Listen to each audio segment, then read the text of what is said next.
All right, Quinton, here we are with episode 17 of the Nervous System Training Podcast. Quick pop quiz for you. Do you have any idea why I might be wearing this hat today? There's a theme to it. What does it say? Camp Blixeth, 1995. Camp Blixet. No. It's kind of a tricky one, but we just hit 1995 subscribers this morning, so probably Oh, at okay. this point it's probably crossed 2K. I checked a few hours ago, but yeah. Anyways, if you're watching, like, comment, subscribe. Follow us on Instagram while you're watching, listening. We appreciate it, and we enjoy having you along for the ride. So yeah, we can dive in today. We're going to go over some GSP training. We'll go over some of the stuff that he does in the water. Super interesting, little unorthodox. And then we've got some videos that we'll review as well from Instagram, showing all different areas.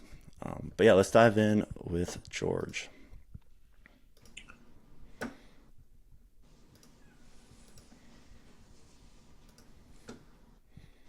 Does George still have his blonde hair? Yeah, he's got the yeah. It looks natural, at least in this video. Okay, so what am I seeing in this? Is So there yeah, any way to zoom?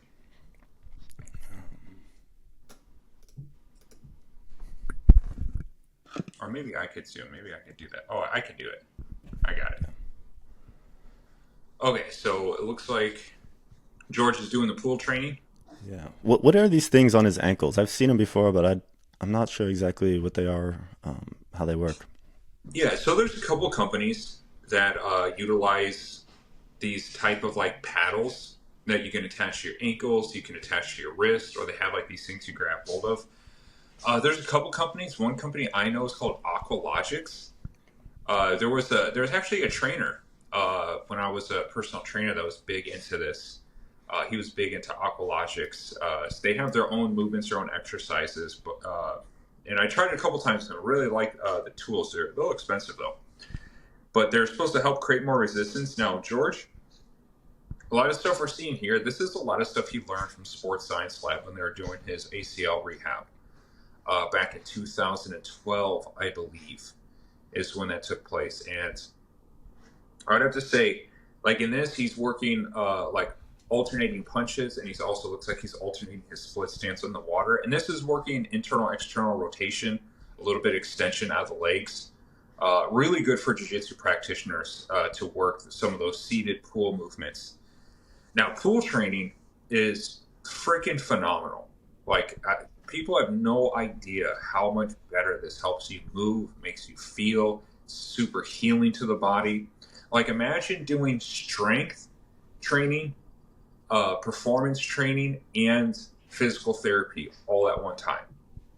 Like, it's like you literally. I remember the first time I started doing the pool training methodology in the nervous system training program, and I had a Muay Thai tournament in like 3 weeks. It was like on the horizon, and I was like trying to integrate like this training. I remember working this in the pool. I felt significantly faster and more powerful with my boxing the next day. Like the adaptations happen instantaneous, and I remember thinking like, "Oh shit! Like I got to do this like at least once a week." So the pool training, so many athletes are sleeping on the pool training. You'll see that with the Power Plus too. He's a big pool training advocate, working a lot of fast twitch, working a lot of different ranges of motion. Especially for injured athletes, get in the pool and start working the system, man. It'll take care of it real fast.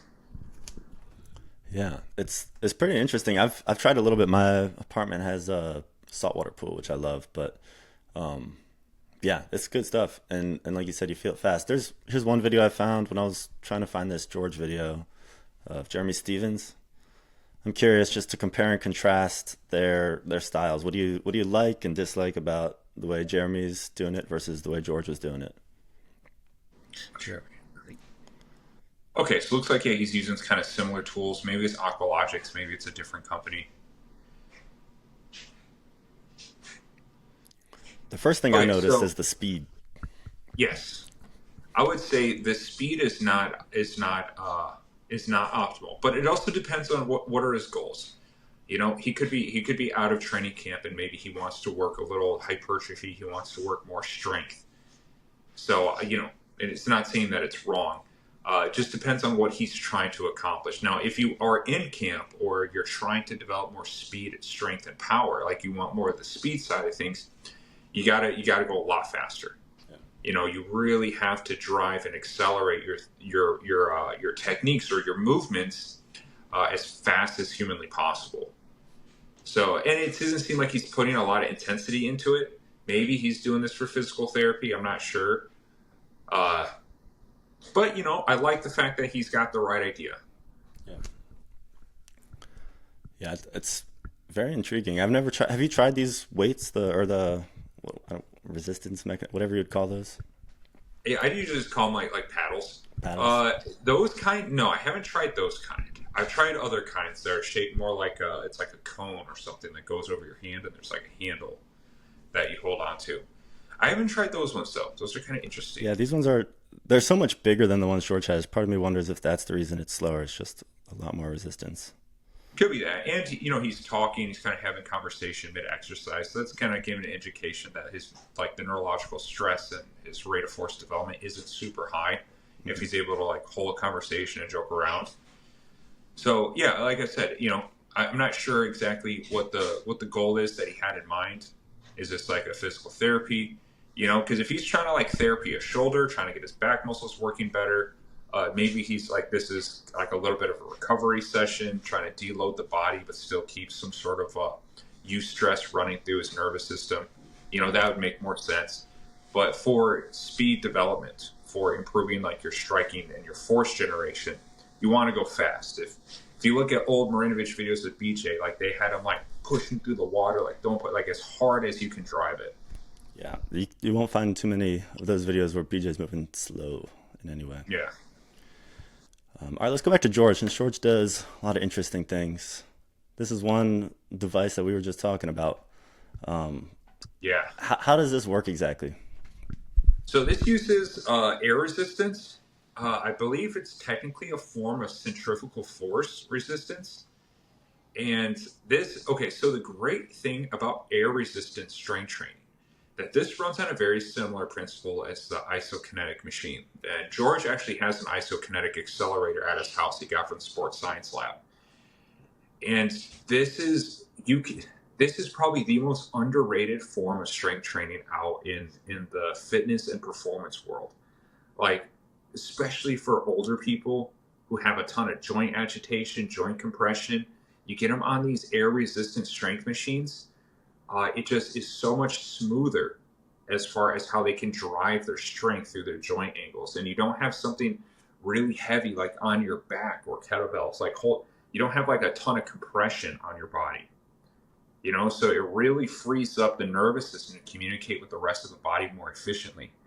Also, with air resistance, like you can do some of these stuff like with like, you know, hydro machines. I have a hydro machine that spins water. It's a very, very similar principle and feel. The isokinetic accelerator spins a fan just like this one. Now you can accomplish some levels of hypertrophy, neurological drive, like how much electricity your nervous system can generate through your legs or through your arms. You know, and that's really important. Neurological drive is real. That's where like real like sports strength tends to lie, like especially if like when you're trying to drive someone into the cage, you know, or you're trying to stand up back on your feet while they're hanging on to you. That's a lot of driving force you have to lift up. It's not quite as fast as, say, a plyometric movement, but you can get levels of hypertrophy. You can do this in a way that's not going to be hard on the tendons, and you can maintain strength, neurological drive, and tissue elasticity. That is the biggest difference. And that's a reason why Marv subscribed to the isokinetic accelerator, because with this, it's a very smooth motion because you're only pushing through the air, like you're pushing the fan, you know, and there's not like a grinding to it. There's not a bracing that you really have to put yourself up against. And so it's a very smooth motion where, you know, you don't have to overly recruit all these other muscles or push through compressive leverage, which tends to make the tissue and fascial system really tight and compressed. That's why after you do like a back squat or a Zercher squat, you know, like you kind of have like this tight feeling across your muscles, you know, and like you get this like this stiffness, the next day. So yeah, man, centrifugal force strength, super underrated. Feels amazing. Yeah, it's like that. The only version of this I've really tried is the rower and the air bike, and Mhm. what I've noticed is it's like it effectively is like you have to constantly accelerate to maintain a constant speed, or like you have to effectively do what would accelerate a normal bike to maintain a Right. constant. It's usually wattage on the air bikes. Yeah, and it's customizable. And it's customizable. So the harder you push, the more resistance you accumulate. The slower you push, the less resistance. So you can go and you don't need to adjust. You don't need to add new weight plates. You don't need to like balance the bar. You don't need to do all this extra shit. Like if you're an older person, if you just need to go slow, you go slow. Go through the movement slow, and the resistance will match your tempo. If you need more speed, you want to push a little higher up the velocity curve, you just go faster, and it's going to adjust the force and match you in real time. So there's just so many more advantages when it comes to this type of sports training technology. Yeah, I wouldn't be surprised if we see this device or similar devices in every gym in 20 years. And as I'm watching this, look at his feet. Look at at the arch in this back foot, and then you can Yeah. see the tendons popping through the toe spread. You can tell he's been progressing through these systems for a long time. Yeah, his feet are looking a lot better than what they used to look like. Like if you look at his feet during the early sports science lab days, George actually had really weak feet, really weak toes, bad dorsiflexion, especially on the lateral part of his foot where the pinky toe travels up to ankle. You can see when he jump ropes, his ankles kind of dip in like this. That sign that shows that he can't like dorsiflex properly with that part of his toe. He can't lift the pinky toes up, and that was a major reason why he started developing like really bad knee injuries. That weakness in the feet, and he still does balance training, still works the disc, still works the balance pipes, still works the slant board, and yeah, he's come a long way. Hasn't had a knee injury since, so Yeah, something to say about it. good stuff.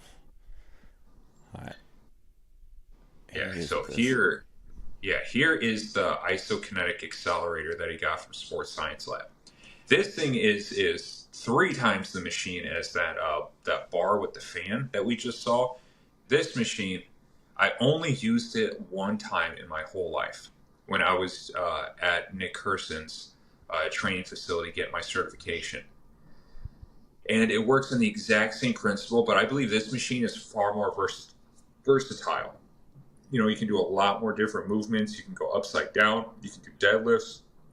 That's a core movement where you can drive up to the core, forcing the nervous system to fire at a higher rate. And yeah, man, this thing is the problem with this machine is that they're really freaking expensive and they're hard to deliver. The price of shipping is going to be close to like a quarter of the price of the machine. I think Sports Science Lab sells them for I think it's like 5 or 7 grand or something like that, and it's going to cost you an additional 1,500 just to ship this damn thing. Yeah. It's so, and you mentioned there's a fan inside. I honestly didn't realize that until this discussion. I thought it was the same as a SuperCat with the chains. No, yeah, there's a fan inside. I have a schematic that I found off the internet because I was thinking about building one, but I do know Nick Kerson actually built a couple. He redesigned this and he added weight plates to like the edges of like the arm meets the machine, like where the lever action happens. He added like weight plates to try to speed up the movements. He's like redesigned it. He made one called the Accelerator, and yeah, I thought about building one, but I was just like, this is not my wheelhouse. Yeah. Gotta go get a welder. Yeah, I do know. I think the Dunk Master makes them. I think he makes a couple, but I don't know the quality. I don't know if they're quite as good. This actually used to be called the Kangaroo Leaper, or I think back in the day, and this was actually a lot more popular in the '80s. But because it wasn't marketed properly, just like the SuperCat, it wasn't marketed very well. It never created enough sales, and it just got forgotten about. And so you have a SuperCat. We've talked about that in previous episodes. But out of curiosity, if you were building a gym and you had a budget for one of these two devices, which one do you think is let's say they're a similar price. Which one do you think you get more function out of just from the training? Uh, if I were to choose between the SuperCat or the Accelerator, Yeah. well, what's the goal? Let's say MMA performance. SuperCat. I would take the SuperCat. Yeah, all day. If I was opening up a fitness gym and people wanted like fitness work, I would go with the Accelerator. Okay. So Accelerator is a little more broadly applicable. SuperCat is more specialized for elite athletes. Well, Is that a fair well, assessment of what you're saying? sort of. Because if I'm doing fitness, people aren't really worried about how fast their freaking tendons can fire in their ankle. They want strength, they want size, they want chronic pain to go away. So this would be more of a longevity tool, a fitness and longevity tool in my opinion. It does have huge improvements for sports performance. Don't get it twisted. But let's say like under just like the reality of the question, like the SuperCat, because the SuperCat you can still do similar things with this. I remember, man, I wish I documented this. I was trying to find a way to rig my Concept 2 fan engine, to the SuperCat. And I was like taking it apart and trying to attach it. I was like working on it for hours and I gave up. I'm like, fuck, this is not going to work. But I was trying to see if, there is a guy. There is a guy who trained with Cheeto. You know that fighter Cheeto? Cheeto Vera? Yeah, he got his ass beat a long time ago by who's the guy? Sean O'Malley. Yeah, dude, He was that like was a crazy. playing basketball, freaking punching him. But Cheeto on his Instagram, it's hard to it's in there. He was working with a guy in California that made this crazy fucking hybrid of a SuperCat isokinetic accelerator. He combined the two, and it was freaking insane. I've been trying to get a hold of the guy. I've been trying to find his number, his facility. I can't find shit anywhere. But I remember seeing it, and I was just like, what the hell? Actually, I have footage of it in one of my telegrams if you want me to find it and throw it in, or we can just keep going through reels. Um, I want to see it. I like these devices a lot, and I've got a lot of ideas with devices. I'm already trying to think about how to attach the fan to the SuperCat. So that's Yeah. I don't know. You've got my brain. Okay, through you want me to look around for a quick second? Yeah, let's do that. Yeah. Now in this video, I don't think that's not Tito. That's actually another trainer that's worked with this guy called, like, I think he's called like the QB something, like the Zen quarterback. He worked with Todd Marinovich for a while, but this older gentleman that's working with him, I don't know who the fuck this guy is. I've been trying to find him for like a year now. But if you look at his machine, it looks like he took an isokinetic accelerator and like pulled it apart and gave it the ability to not work with the fan resistance. But you see how he loaded the sides of the lever arm with some plates? And it looks like he also has like maybe a band or a pulley that cranks it down. Yeah. So you can switch it from plyometrics to isokinetic. So it can do what George's machine can do, and then you just unhook it off the fan, and then it works just like a SuperCat. And he's got another type rig that he's reworked behind it. You see that in black, where the guy's walking towards, in the yellow shirt. Yeah. Do you think that these are like new fabrications, or do you think he took existing isokinetic machines and modified them? I think with the gray one, I think that's an existing isokinetic that he remodified and refabricated. And the black one, that's a SuperCat frame. Like I can see it. That's a SuperCat frame that he refabricated, and he put more loading mechanics on the side where the chain crank meets the lever arm. And I'm not exactly sure why. I haven't seen him use that, but they look freaking badass. Like, I've been trying to find this guy forever. So any of you ninjas out there on the internet, if you can find this guy, hook us up, send us some information, get us the Leave phone a number. comment. I would love to check out this gym. That looks pretty ideal. Just isokinetic, SuperCat, mats. Yeah, and he does ball work training. He does the nervous system training. He works Yeah. the system, but I can't find him on social media anywhere. So he's like this hidden wizard somewhere in California. Well, I'll do what I can to dig around a little bit. Interesting But stuff. yeah, let's check out the second video because the second video he's doing leg throws.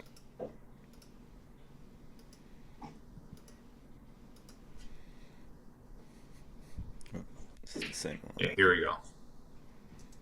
And his arm, like the padded arm, is a much better. He's got bars on the side, which is really really good because you can create different grips.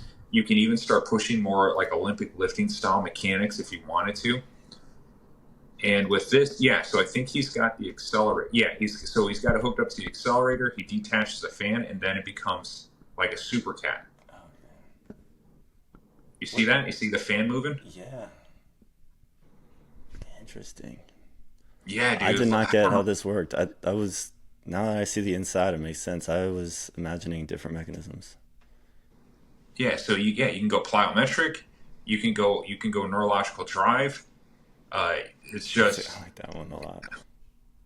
doing a little Bulgarians. Now he's doing like a strength speed, sort of like a squat movement, and and because like you're only resisting what you're pushing, so you can go all the way to the tip of your toes to create acceleration. Like you really get true triple extension, unlike a bar. A lot of times people don't have the ankle or toe strength to really drive to those very endpoints of.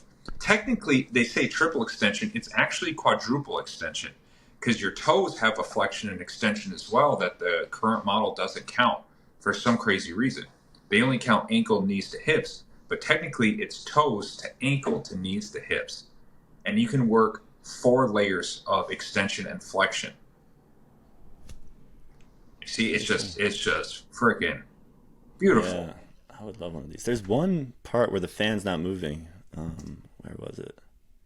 Yeah, right. Right So there. right here, Right there. yeah. So somehow disconnects it off the fan, and it turns into a SuperCat. That's And then really you just cool. refix it, it turns into an ISO accelerator. It's fucking amazing. Yeah, I was asking you which one is better. I didn't even consider the option with both. Yeah, I didn't even know this existed. I came across it March of 2024.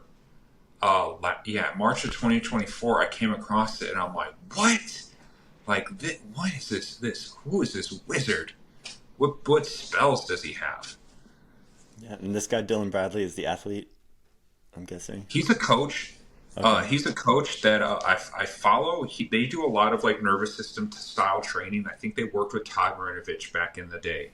Okay. Because one of his guys that ran his space at his gym, he's a quarterback specialist.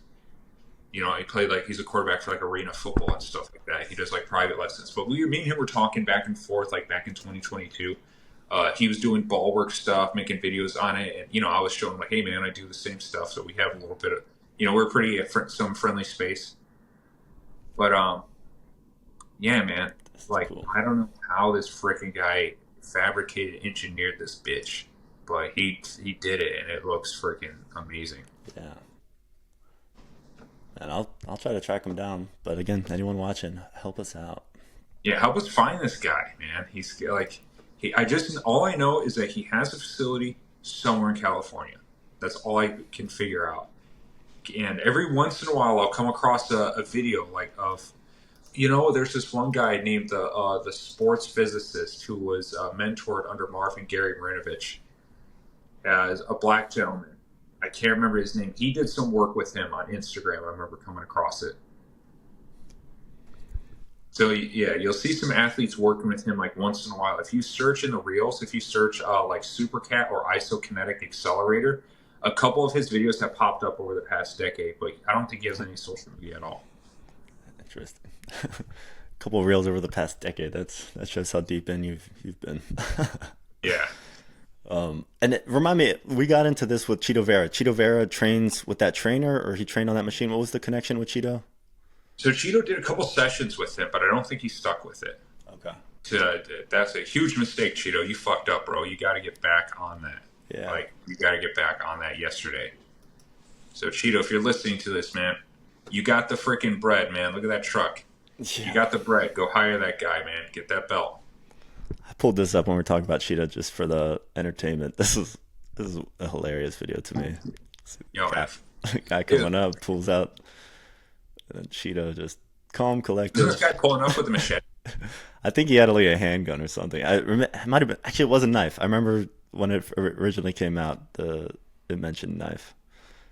Yeah, he picked the wrong guy. Cheetah was not Yeah, dude, you got intimidated. a shotgun wielding freaking featherweight MMA fighter, like world class MMA fighter, dude. Yeah, Now, I don't even think that shotgun was loaded because like, if you carry a lot of if you carry a shotgun and you load it, like, you have one in the chamber. So I think he just wanted to pump it, scare him off. it worked. Hell yeah, man! Freaking pump action shotgun. Yeah, and what's crazy is I don't like this guy's chances with any kind of knife, anyways. So it's yeah, it's just funny. Dude, he's lucky he didn't shoot him. Shido had the right to just shoot his ass right there. I know Bro. that, where does he live? California or Arizona? Yeah, no, I think that was in LA, I believe. LA. Yeah, you gotta watch you gotta watch, you gotta keep your head on a swivel in that town. Yeah, or move move somewhere a little more wild if you want to go crazy. Yeah, Shido got major street cred for that post. Yeah, yeah. We've talked about emotional drive, but it's little elements of that there. Um, Oh, so what do we got here? this is George explaining the pikes on the ball. Oh yeah, add a little shoulder push up to that bitch. Yeah, that's hard. Yeah, very difficult. Even just getting up there is difficult.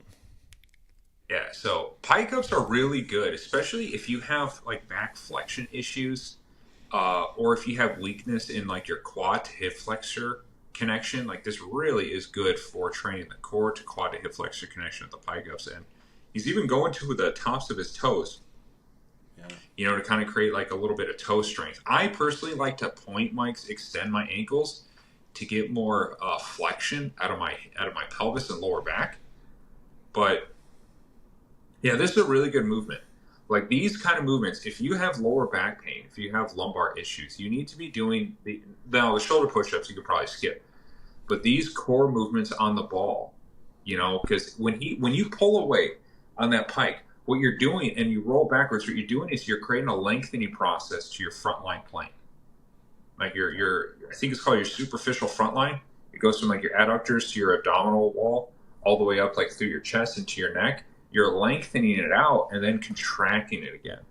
That's a huge principle you want to try to maintain to avoid compression, to create traction and length, and strength at the same time. It's the same principle as like Ben Patrick's knees over toes, like dorsiflexion squat. Length and strength combination, where you lengthen it and now Ben Patrick, he's doing more of an isometric type movement, and you can turn this into an isometric. All you got to do is hold it at the top. But it's the same training principle, It's the same. It's the same idea. Yeah, really good move. Way harder than it looks. Yeah, let me show you this one variation I've been messing with. I was mentioning it.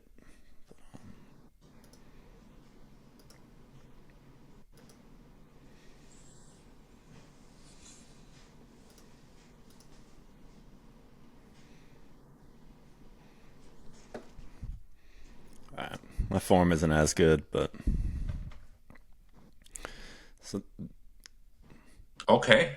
the goal, what I like about this is since it's since so much of my weight is in my hands, there it starts to get messy. I'm gonna just pause it there. But um since so much of my weight is in my hands, it's not that much weight is in my feet, and so that allows me to like really flick the toes. Like, the goal when I was exploring with this was to find some way to be explosive with my big toes. I was watching the Brian McGinty his eval where he measures that toe drive, which is different than Yeah. the ankle drive. So I was trying to think, like, how would you train that? I came up with a few things. This is the one I That's like kind of best. interesting. Well, because that kind of takes advantage of like a strength principle I've been trying to figure out how to implement. I first heard about this by Louis Simmons. I can't remember what he called it. It actually might not even have a terminology. You might have to make one up. Maybe we should call it like explosive potentiation or something. Where Louis Simmons had a training principle where like someone would like put force against like a pad, and with a hydraulic press, when he presses a button, the pad releases and they accelerate through it. So you build up all this tension and then allow all that tension to go. You know, and I remember actually I saw this training principle too in this anime that I used to watch called Shiguri. All you anime nerds, check it out. Probably the best samurai anime out there on the market, Shiguri Death Frenzy. And they had this crazy ass technique with their sword. I wish I had my sword around, I could show you. Where they would hold the sword, but they would hold it where the handle would actually be through here, and they'd hold it like this, right? And then they'd pinch the blade. And then they would like push against what they're pinching, and they release it, and they would just fling the blade out to create more speed. Yeah. They called it Nagare Boshi. Interesting. And there's another, we do this all the time that we don't think about it. So here's a crazy, like here, you take the same principle, but in like a little microcosm. So you take your finger, right? And try to extend your finger as fast as you can. Yeah, but don't touch it with your thumb. Don't touch it with your thumb. Just, as fast as you can. Right, now, lock it into your thumb, create all that tension, then release it. See how fast that is? Yeah. You know, so here's the weird thing about the nervous system. When it goes through a speed and a range of motion, it learns that speed and range of motion. That's why overspeed training works, like downhill sprinting. That teaches your nervous system to fire at a higher speed. So I've been trying to come up with a way to make this happen. I've experimented with like putting like because when we were doing things with throwers, I put like my hand against like the edge of a door frame and try to like move it and throw the ball. You know, I was trying to figure out a way to make this work, but I have not been super successful at it. There's this one rig that I've seen people use where it looks like a harness. It's a harness that you put on, and there's like a hook, like a dog leash that you hook onto the back, and people like try to run, and the partner like holds you under resistance, and then you pull a lever and it unclips it and it sends you. Yeah, I was thinking like a crossbow, you know, like you pull it and then pull the trigger and it just releases the string, you know. Yeah, it has all this potential energy behind it.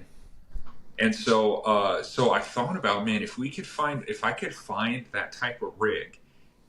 And somehow without a partner, maybe you strap it to your hand and you can like, for throwing, you can like resist it and then find a way to like unhook it and let it go, you know, or you go in reverse, or you can do it with a punch, like you hold it.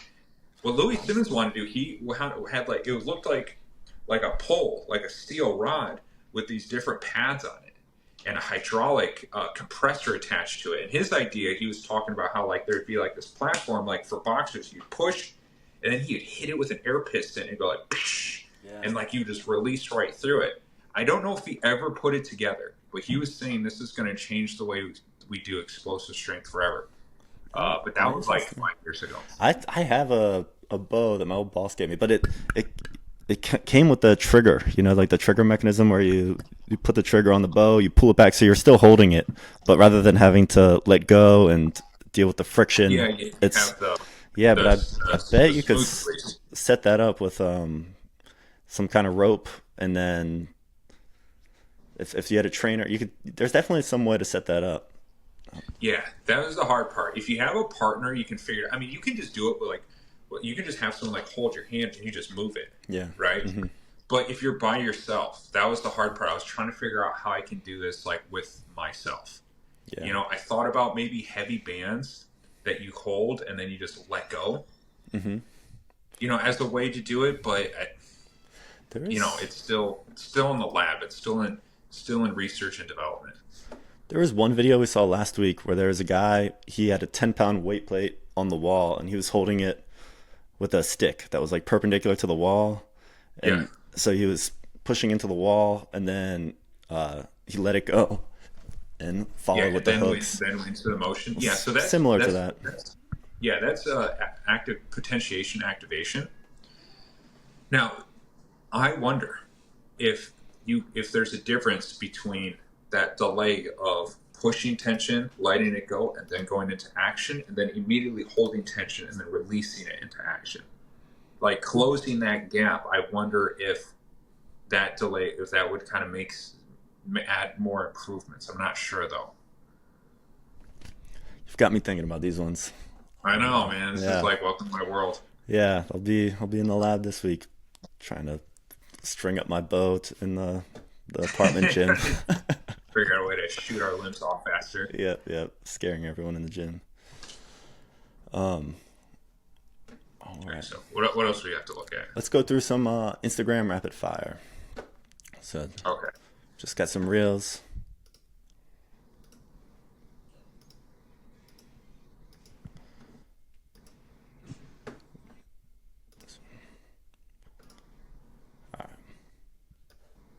Oh, I follow this guy. I think I do. Isn't he a Muay Thai coach, online trainer, and fighter? Let me open up. His Yeah, page I real quick and actually. come back. Yeah, I'll give him a follow. Good. Yeah, I've seen him a couple times. Yeah. Let's go back to the video. I can't remember. There's definitely something in this video that I liked in particular. Yeah, because he seems to be doing like a lot of different type of philosophies. Oh yeah, I like this one. that- Oh, that's like a this functional one is patterns. cool. Yeah. Yeah, just interesting array. Yeah, he's on a better idea. He's still like I wouldn't do like the weightlifting, the bicep curls. I don't think that's really going to serve him improvements. So he's trying. So one thing that I will say is that what he's doing is better than most mainstream training philosophies, in my opinion. Like he's doing some adductor work that's decent. He's doing like some calisthenic work. But a lot of these like calisthenics, these rolls, these like gymnastic type movements, they really make you tighter, and they can reduce speed and force generation. But he also seems like he's really genetically up to speed. He might be. I think if we kind of got him more into the plyometric stuff, and a little less of the like slow rotation, the slow twitch like this, he could be at an even higher level. But I mean, obviously, he's naturally a really good athlete. I mean, the guy's a freaking stud off. Yeah, there was one. It was just like they didn't even show the full clip, but there was one where he had the TRX and a ball. That was the most interesting one. So let it play one more time. This one. Yeah. So yeah, he's got some interesting ideas. Cool. Yeah. Because that's more like gymnastic style strength training. Like you'll see that a lot with the iron rings and stuff like that. Yeah. Which definitely does have like some benefit, but it's not gonna yield him the very best results. Like I would say the functional pattern stuff, I like to see him do it a little faster. Probably scrap something like this. That's not, the bicep curls I would scrap, the pull-up dips I would scrap, I would get rid of that. That would scrap. I would keep stuff like that. That would be better. It's a little bit more functional, so it's more rhythmic. I'd want to probably do it faster. That's not terrible. Medicine balls do keep that. Airdyne's great. Sprinting's great. Even stuff like that, it's not bad. Adductor grabs, that's okay. That kind of stuff, if he can find a way to accelerate it, and add a more explosive principle, I think this guy would start getting developments a lot faster. But obviously, he's having good success. Like he looks like he's winning fights. He looks really athletic and really strong. But I'm also thinking about, he's really young and strong, and a lot of times you can get away with a lot of this training and still pull off your performances. But I believe if he got more into the plyometric phase, he would be even greater than what he is now. I thought this was interesting. Yeah, I saw a couple of people doing this pull challenge. Yeah, this kind of reminds me of that one of that rolling thing, the ab wheel. Yeah. A little more nervous system stimulation. Still not at all twitchy, but get a little more stabilization. A little more there's more reactivity to it, because you stabilize in the water. Yeah, it's cool. It's cool. Like I would. Dang, she just kicked that dog in. You see that? Anything for views. Yeah. Dang. All right, moving on. Oh, This is a judo So guy. yeah, so this sort of stuff. Pretty unique movements.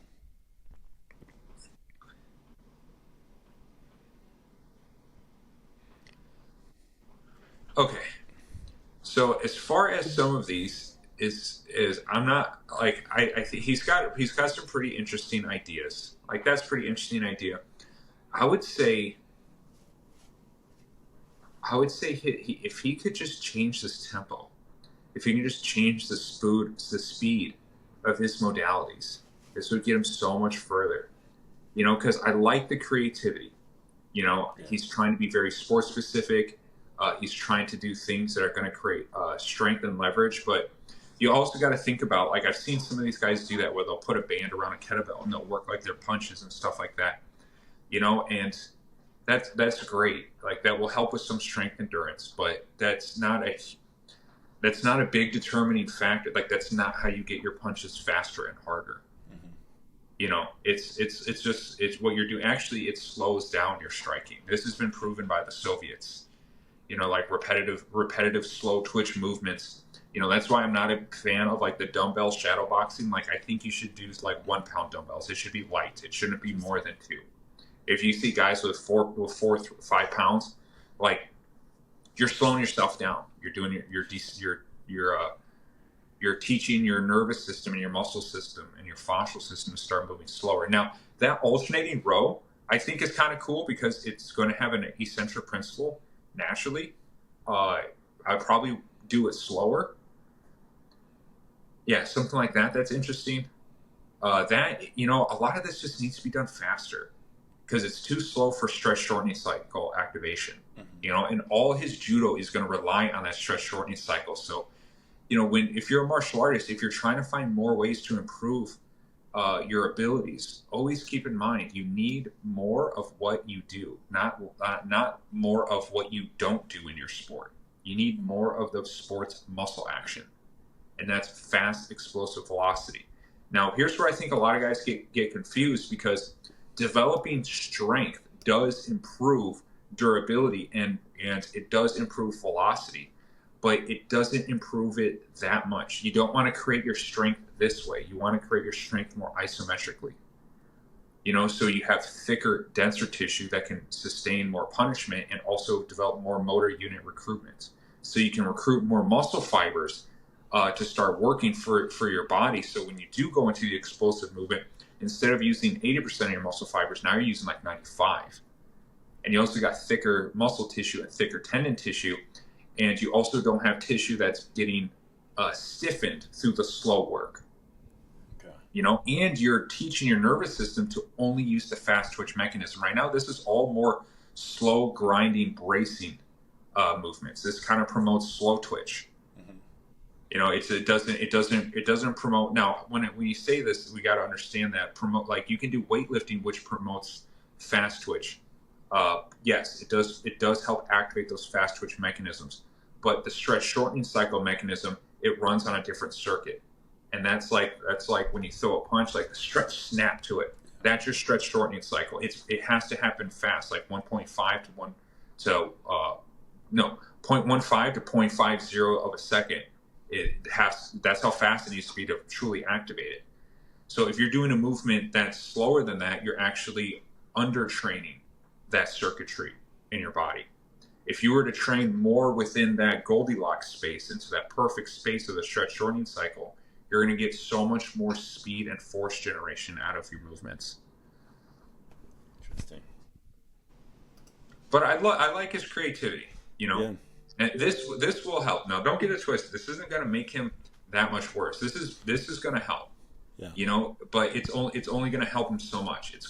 I think Dr. Yessi was able to put ratios to this in one of his videos where he said basic fitness training for athletes will only give them about like a 15 to 20% increase on their performance, and then it plateaus. You know, that's where the Soviets started taking things more into plyometrics, more into conjugate methodology, because they needed to break through that plateau, and that's why they kept going further into the research. Because just fitness alone, or just these slow grinding movements, even though they're dynamic, it's not fast enough. It's not the proper stimulation. Yeah. Oh, this is George with the water. I already watched that one. Yeah, I I've thought seen this this was get some criticism. he was See, just going this with the is heavy better. dumbbell punches, what you were just talking about. Yeah, well, so here's the thing. Look at his speed. The stretch shortening cycle is able to be activated. You Yeah. know, so this is where I think what's this guy's name? I watched him fight. Damn, I I forgot think this it's kickboxing name. It's a British I Muay Thai fighter, badass. think it's Haggerty? yeah, Jay Haggerty is his Instagram. Jay Haggerty Yeah, underscore Jay Z. Haggerty. Yeah, Jay Haggerty's a bad motherfucker. I've watched a bunch of his fights. He had a great series against what's his name? The freaking that little that little Muay Thai fighter that's a freaking animal. He fought Mighty Mouse and got choked out. Rod Tang. Oh yeah. Oh, wasn't Yeah. that the fight where they alternated rounds, MMA and Muay Thai or something Yeah, like they that? did Muay Thai round first, MMA Yeah, second, but yeah, Haggerty had a fucking great series against Rod Tang. Some of the that's cool. best Muay Thai you've seen in a long Actually, time. I have seen at least one of those fights. I Yeah. did not put that to. I mean, when I saw this video, I just thought it was some random fighter on Instagram. That's cool.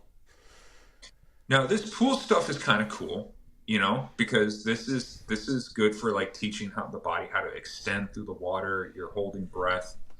You know, I think it's okay. Now with this, here's why I give it like a gold star, is because if you look at his muscles, look at like where the pectoral and the shoulder connect. You see that stretch and snap out of the muscle. Yeah.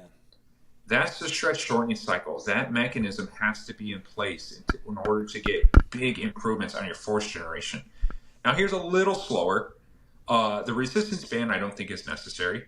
Those hand weights, starting to look like some like the ball work exercises we're doing. This a little bit better, because he's adding a small, like a low level plyometric element. Speed and agility is okay. Yeah, and gotta get those shoes off, Hackett. You gotta get those shoes off. Deadlifting, I'd fucking get rid of that. Like there's better ways I'd use a trap bar personally, or a SuperCat if you can get a hold of one. This pool training, I would say this is okay. I Yeah. think for overall fitness, if you want something different to do, I don't think a movement like this should be programmed in on a weekly basis. I think if you want to kind of like mess around, have some fun with your fitness, I don't think that there's really a problem with it. It's going to help some driving force out of like the hip extension, which I think is cool. But you can also, I think if you do the kickbacks where you just put your hands against the wall and you just kick back into hip extension as hard as you can in the pool, that's going to serve you a lot better. So yeah, I would give most of this. Haggerty's on a better principle. Okay. Have you seen these Blaze pods? Yeah. Yeah, We used to have them in our gym. They're okay. You can it's mess one of the around. only like reactive, focused brands I've seen. Like that's their entire thing is just reactivity. There's nothing else they really do. Yeah, I think. Well, this what so let me comment on the tool, then I'll comment on what this lady's up to. So with these light touches, they work reaction time. But the problem that the big mistake a lot of people are making when it comes to reaction time is that they're doing it in a position where their proprioception is not being challenged. Like you're missing out on so much neurological development by just because you see guys like Lomachenko where he's just standing there waiting for lights and he's just hitting them. Now, does that improve reaction time? Yes. If you want to hyper accelerate your reaction time and your fast twitch and your injury resistance and your coordination, if you want to get all these layers stacked up on top of each other, you want to do this barefoot on a hard surface. And with the lights, I don't think it's very necessary using that kind of tool. Is it different? Sure. Yeah, it's different. You got something to work with, but you can work the same effect in the body just by throwing a ball at the wall, because now you have something that's coming at you. So you have to react and time at the same time and coordinate a catch. And you're trying to balance the rest of your body. Like you're working all these autonomous functions at the same time instead of just tapping a light. Because that's more like response time. We're not working the hand-eye coordination as hard. We're not working the reaction time as hard. We're not working the injury resistance that much. And growing up, baseball was always my main sport, but I had I'm pretty sure Skills was the brand, Skills with a Z, but it was a little ball with nubs. And I'll just spend hours. Just there was a garage in the backyard, and I'll just throw the ball against the garage, and it would Yeah, bounce and in it weird go in all these directions. And different then when it hit the directions. Yeah. yeah, it was great. I loved it.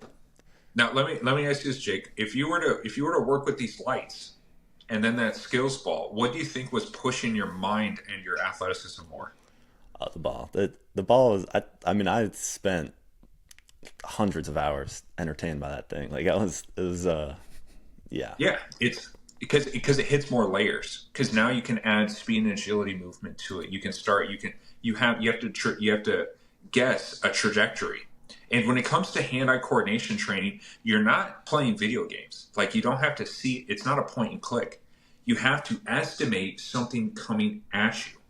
yeah, You know, or taking something away from you, like shooting a basketball or throwing a football.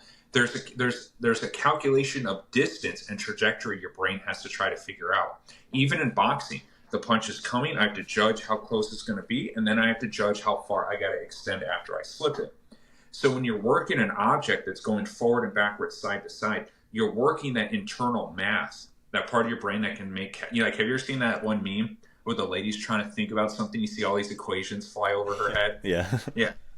So, but there's a built-in mechanism in our brain and our spine that can do like this, like quick computation, like try to estimate it. That's why I like say like, hey, hit that post with a rock, and you look at it, you're like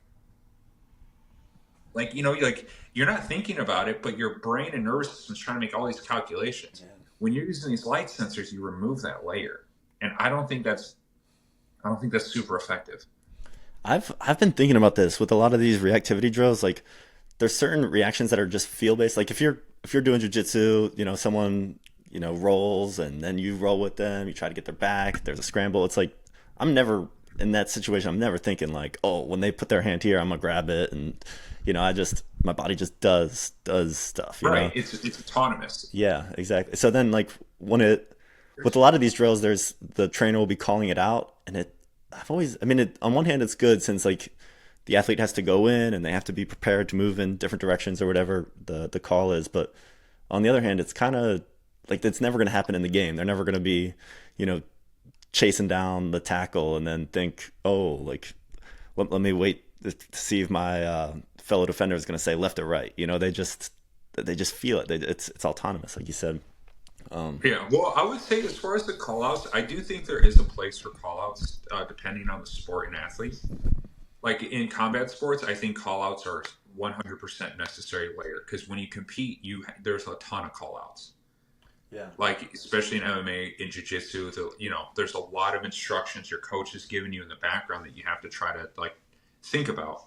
Basketball, there's a lot of call-outs, especially if you have an angry coach, like he's freaking sweating up a storm, chewing bubblegum to a powder, like screaming at you, right? Baseball, there are some call-outs in baseball, not much, but yeah. Even the call-outs in like a fight, though, it's like you'll see the coach in the corner. He's like, he'll say like, oh, after he comes with the cross, hit him with the 3-2, whatever the coach is seeing. But it's not like the coach is there in the moment when that 3-2, he's like 3-2, 3-2. It's more he's like, hey, I'm seeing this guy's overcommitting in this situation, keep an eye out for that. Like they're not saying dodge, duck. They're more saying like, here's a pattern that you've trained. There's a place for it. Here's something to look for that'll trigger the timing of that pattern that you've already uploaded to your nervous system. Yeah, that's a good point. Because they're not giving you it like immediate. Here's another thing you think about. You could integrate that into your game, where you could, instead of getting instructions and then they have to decipher the instructions and wait for it. If you have a good enough coach who can tell you, doubling right now, and you just react to it and it works, now you have a huge advantage. Yeah. If you can close that gap between what you hear and what you do. Yeah. So that's something that is sort of an element to think about. Now, in a training setting, I do think, you don't, and not everything has to be a call. Like you can do direction, you can point, you go like this, you can go like this, so you can go based on motion. Yeah. I do think there is some value to the calls. Now, as far as what this lady's doing, I don't know if she does a sport. I don't know if she's like a CrossFitter or a rock climber or something like that. So, or maybe she's just for I think for fitness. I would guess CrossFit based on the mats and the chalk. Yeah, like yeah, if you want to like fuck around and try to find new ways to like get some exercise and make it more engaging, I think it's cool. You know, she's having Yeah, some fun. yeah. She's building some shoulder stability, working those hip flexors. This L sit or whatever you want to call that. That alone is pretty difficult. Yeah, it looks hard, you know. Yeah. So yeah, for fitness, you want to do different things to get yourself engaged. Yeah, sure. It's cool. Let's go to the next one. Okay, it looks like an overcoming isometric, Yeah. and we got that coiling type stuff.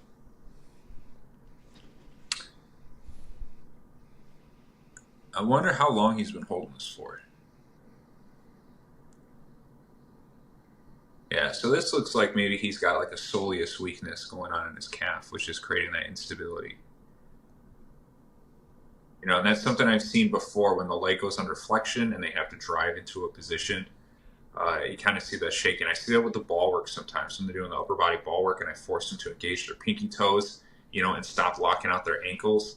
You know, that soleus has to kick in and I'll see that shaking happen inside the leg too. Maybe it's a quad. Maybe it's a quad issue, but I'm thinking it's a soleus issue. Yeah, it's kind of cool. You know, really, I don't know. I'm not sure how long they're doing it for. Sometimes some people do their isometrics too long. You know, How long do you typically like to go for isometrics? I like to do well. There's two ways that I've learned to do it, and I think they're both pretty solid. There's three joint angle holds. So like let's say if we're doing like a isometric for the legs, like we'll do like a quarter flexion for 10 seconds, a half flexion for 10 seconds, and then a full flexion. You know, so we're hitting all these different angles of the leg with heavy isometric pressure.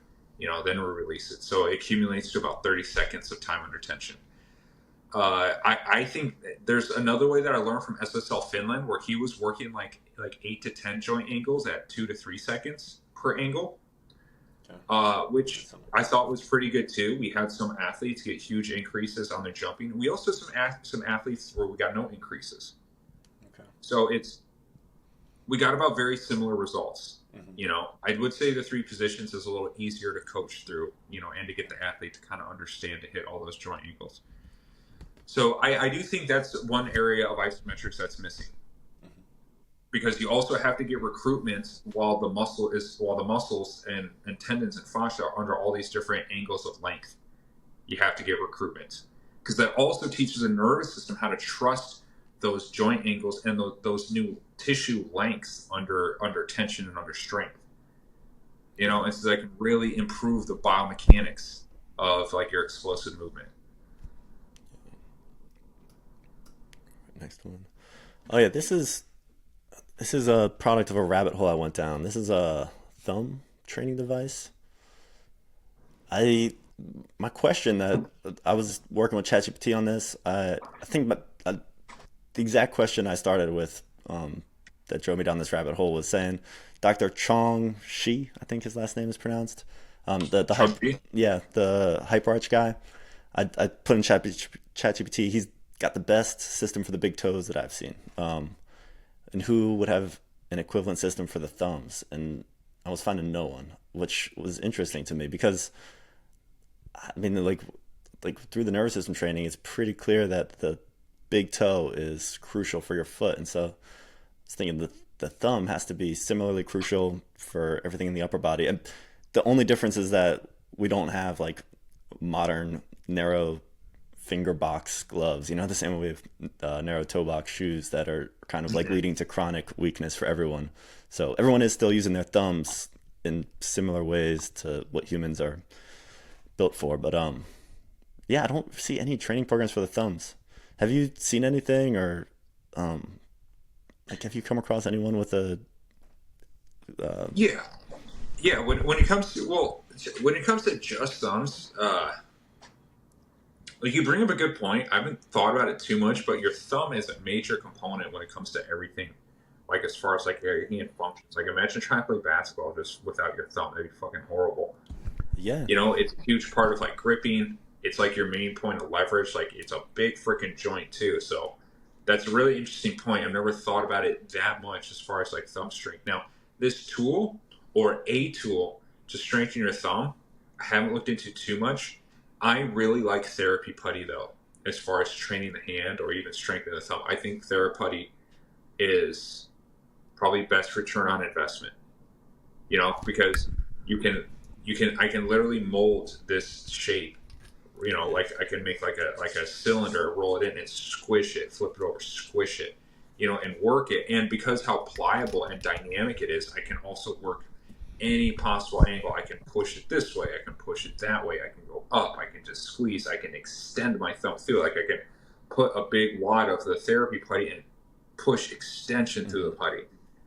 You know, so I like that. I like maximum versatility and creativity with my tools. I'm not the biggest fan of tools that just make me do things in one direction. That always frustrates me. Mm-hmm. Interesting. Yeah. I wonder how this works. Was it a little spring or something?